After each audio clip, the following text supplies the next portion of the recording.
Sungguh seperti tanah liat di tangan tukang periuk, demikianlah kalian di tanganku, hai kaum Israel. Salam damai sejahtera saudara-saudaraku yang terkasih, pencinta firman Tuhan. Berjumpa kembali dengan Bible Learning with Father Joseph. Saudara-saudaraku yang terkasih, sabda Allah yang akan kita baca hari ini adalah sebuah sabda yang sungguh-sungguh bisa memberi kita kekuatan. Sabda yang akan membongkar identitas siapa diri kita yang sesungguhnya. Bunda Teresa dari Kalkuta mengatakan bahwa buah dari keheningan adalah doa. Buah doa adalah cinta. Buah cinta adalah pelayanan. Dan buah pelayanan adalah damai. Semua dimulai dari keheningan. Mari saudaraku, masuk dalam keheningan hatimu. Hanya kita dan Allah bertatap muka, saling merindu, saling ingin berjumpa dalam nama Yesus, dalam nama Bapa dan Putra dan Roh Kudus. Amin. Saudara-saudaraku yang terkasih, tadi kutipan dari Bunda Teresa dari Kalkuta kiranya bisa membantu kita untuk menemukan rasa damai ketika dunia sedang gonjang-ganjing, ketika banyak sekali godaan masalah yang membuat perasaan, pikiran, dan hidup kita menjadi tidak tenang. Ternyata saudara-saudara, semua diawali dengan keheningan. Sayangnya banyak orang zaman sekarang susah untuk hening, tidak berani hening, tidak berani masuk dalam keheningan. Saudara-saudaraku, keheningan tidak sama dengan kesepian. Karena apa? Dalam keheningan kita bisa berjumpa dengan diri kita. Kita ngobrol dengan diri kita. Kita semakin memahami gejolak-gejolak perasaan, pikiran diri kita. Dan juga dalam keheningan, disitulah kita bisa menemukan Allah. Jadi keheningan berbeda dengan kesepian. Maka dari itu, Teresa dari Kalkuta mengatakan buah dari keheningan adalah tidak lain tidak bukan adalah doa. Di mana kita berbicara dengan Allah, kita mendengarkan suara Allah, dan juga kita semakin memahami apa yang dikehendaki Allah untuk diri kita. Dan juga dalam doa, akhirnya membuahkan sebuah cinta. Cinta pada Allah itu seperti apa sih? Tidak lain tidak bukan adalah ketika kita berani berkata, Tuhan, merajalah atas diriku, atas hidupku. Jadilah kehendak-Mu dalam diriku. Nah saudaraku, cinta seperti itulah yang membuat kita untuk bergerak keluar dari diri kita, keluar dari masalah-masalah kita, keluar dari ego kita yang disebut dengan pelayanan. Ketika kita mampu melayani keluarga kita, orang-orang di sekitar kita, orang-orang yang membutuhkan, dan juga melayani Allah, itulah yang akan memberikan kita rasa damai. Nah, rasa damai itu akan membantu kita untuk memasuki keheningan yang lebih dalam lagi. Seperti itulah hidup yang dimaksud oleh Teresa dari Kalkuta. Keheningan, doa, cinta, pelayanan, dan damai. Dari damai kembali pada keheningan, terus seperti itu sampai kita memasuki lebih dalam lagi misteri Allah dalam kehidupan kita. Nah saudaraku, salah satu misteri yang dibongkar oleh Santo Paulus dalam suratnya yang kedua kepada jemaat di Korintus, bab 4 ayat 7. Di sana Paulus setelah dia makan asam garam dalam pelayanan, dia mewartakan Yesus yang bangkit, dia mewartakan dan mengajarkan jalan-jalan Allah. Pada akhirnya seorang Paulus dalam keheningan, dalam kedamaiannya, dia berani berkata seperti ini.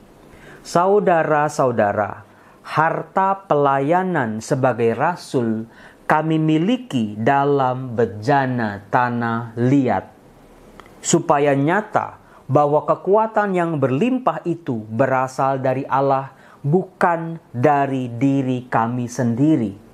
Paulus, seorang soko guru jemaat, seorang pewarta firman Tuhan yang luar biasa, pada akhirnya dia menyadari semua berkat-berkat, semua karunia dalam pelayanannya dia miliki dalam sebuah bejana tanah liat.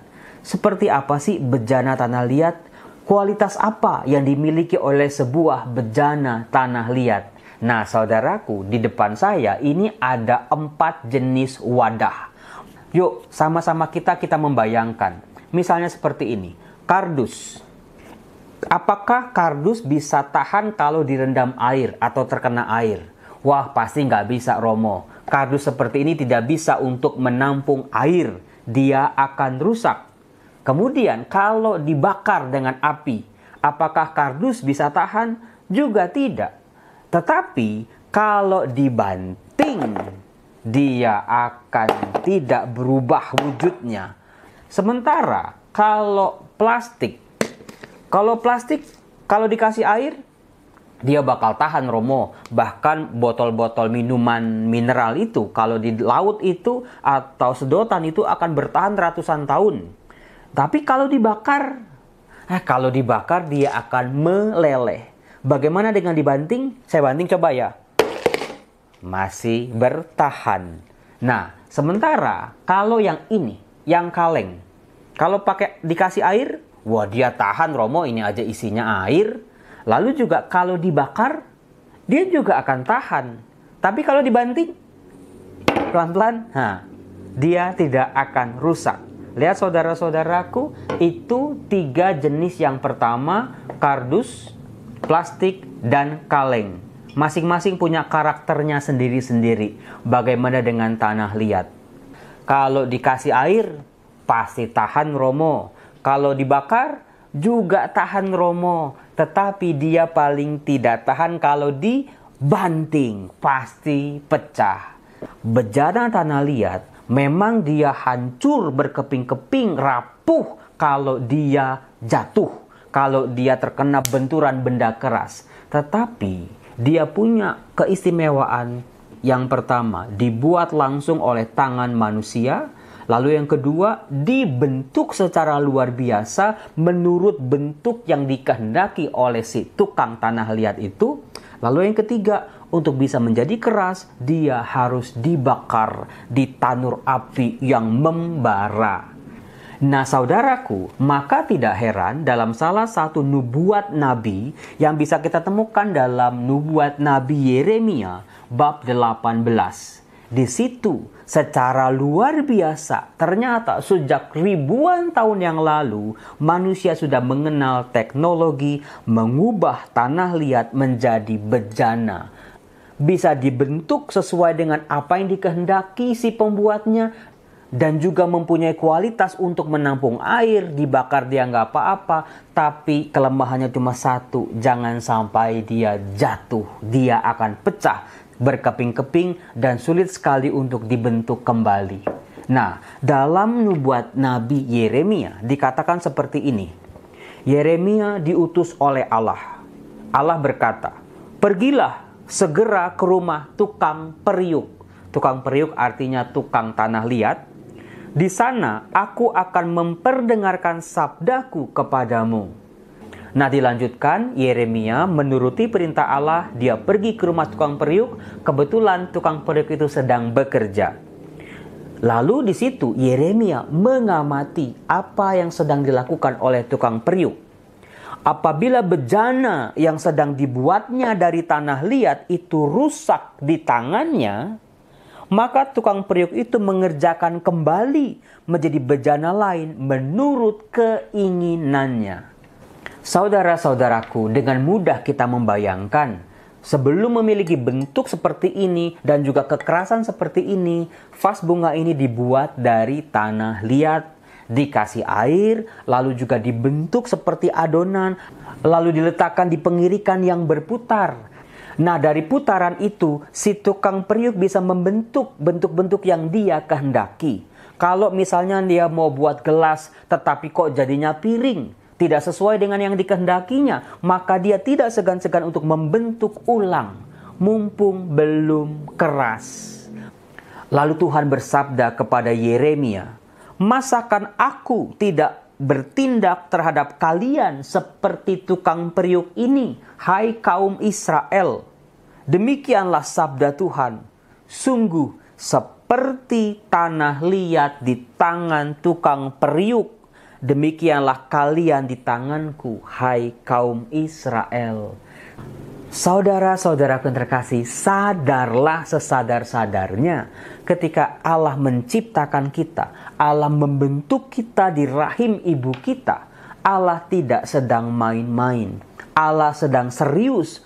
Ada sebuah gambaran yang dibayangkan oleh Allah, yang dikehendaki oleh Allah untuk diri kita masing-masing. Saudara-saudara, itulah yang disebut dengan kehendak Allah untuk diri kita. Usia kita berapa? 5 tahun, 10 tahun, 15 tahun, 20 tahun? Di mana anak-anak atau remaja masih mencari apa yang dikehendaki oleh Allah. Bagaimana menemukan rahasia-rahasia kehendak Allah. Apa yang diinginkan oleh Allah dalam kehidupan kita. Saudara-saudara, ketika umur kita bertambah, kedewasaan kita bertambah, kebijaksanaan kita juga ditambah dengan pengalaman-pengalaman hidup, jatuh bangun, manis pahit, gagal dan berhasil, menjadi sebuah kebahagiaan buat kita. Kalau sebelum kita tua nanti, sebelum kita tidak berdaya, sebelum nanti hidup kita berakhir, kita sudah menemukan apa yang dikehendaki Allah buat kita. Apa yang menjadi mimpinya Allah untuk hidup kita, untuk kita wujudkan dalam kehidupan ini. Apa sih tujuan akhir hidup kita yang harus kita nyatakan dalam kehendak Allah itu? Saudara-saudaraku yang terkasih, apakah Anda sudah yakin bahwa hidup yang Anda jalani seperti ini, keputusan-keputusan yang sudah Anda ambil selama hidup, jalan-jalan yang sudah Anda lalui dalam hidup memang sungguh-sungguh sesuai dengan grand design-nya Allah, yang ada di pikiran Allah, yang menjadi kehendak Allah buat hidup kita ketika Allah membentuk kita seperti tanah liat di tangan tukang periuk. Saudara-saudara, yang namanya gambaran Allah, mimpi-mimpi Allah, kehendak Allah, Sang Pencipta buat kita, itu pasti yang terbaik buat kita. Sayangnya saudara-saudara, apa yang dikehendaki Allah buat kita seringkali tercemar, ternoda atau tercampur dengan keinginan-keinginan dunia, harapan-harapan dunia, mimpi-mimpi yang ditawarkan oleh dunia. Seolah-olah itu semua yang harus dikejar mati-matian oleh hidup manusia. Saudara-saudara yang terkasih, kembali kepada apa yang dikatakan oleh Mother Teresa dari Kalkuta untuk menemukan kehendak Allah dalam diriku. Apa yang dikehendaki oleh Allah untukku, aku harus seperti apa di mata Allah. Kita bisa menemukannya lewat keheningan. Buah keheningan adalah doa, buah doa adalah cinta, buah cinta adalah pelayanan, buah pelayanan adalah rasa damai.